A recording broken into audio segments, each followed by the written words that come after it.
Au nom du Père et du Fils et du Saint-Esprit. Amen. Viens, Esprit Saint, éclaire-nous de ta lumière et transforme nos vies. Amen. Évangile de Jésus-Christ selon saint Luc.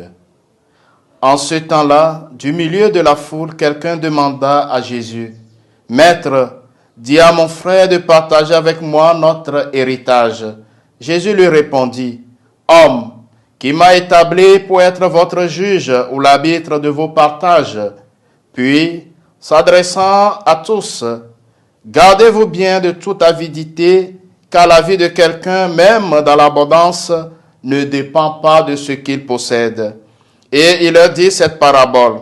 Il y avait un homme riche dont le domaine avait bien rapporté. Il se demandait, « Que vais-je faire ? Car je n'ai pas de place pour mettre ma récolte. » Puis il se dit, « Voici ce que je vais faire.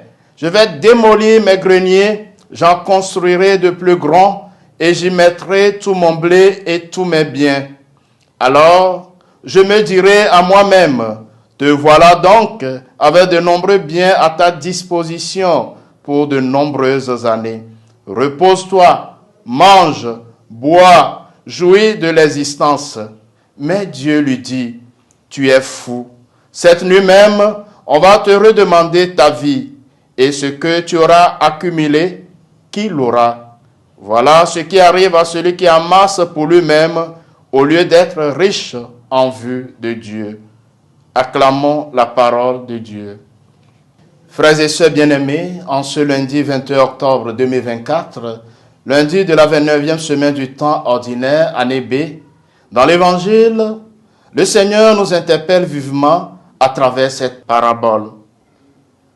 Gardez-vous bien de toute avidité, car la vie de quelqu'un, même dans l'abondance, ne dépend pas de ce qu'il possède. Jésus nous apprend à être riches en vue de Dieu. Heureux les pauvres de cœur, car le royaume des cieux est à eux. Chers frères et sœurs, l'accumulation des biens matériels et l'apparente sécurité qu'ils procurent peut facilement nous faire oublier notre dépendance totale de Dieu. Oui, fou est celui qui décide de sa vie sans Dieu. Fou est celui qui met sa sécurité dans les choses passagères. Tout ce que nous possédons vient de Dieu. Tout nous est donné pour le partage. L'homme qui est rempli de lui-même se fait illusion en croyant qu'il domine sa propre vie. Chers frères et sœurs bien-aimés, comment pouvons-nous devenir riches en vue de Dieu? Oui, il s'agit de vivre pour le royaume de Dieu, d'être pauvres de cœur pour nous rappeler notre dépendance totale de Dieu et ainsi vivre pleinement notre vocation d'enfant de Dieu. Il y a dans notre cœur des peurs et des désirs qui nous poussent à rechercher les biens matériels. Nous cherchons dans la possession des biens une sécurité pour apaiser notre crainte de l'avenir. Notre seule richesse est notre pauvreté de cœur, car elle attire sur nous l'abondance de la miséricorde divine.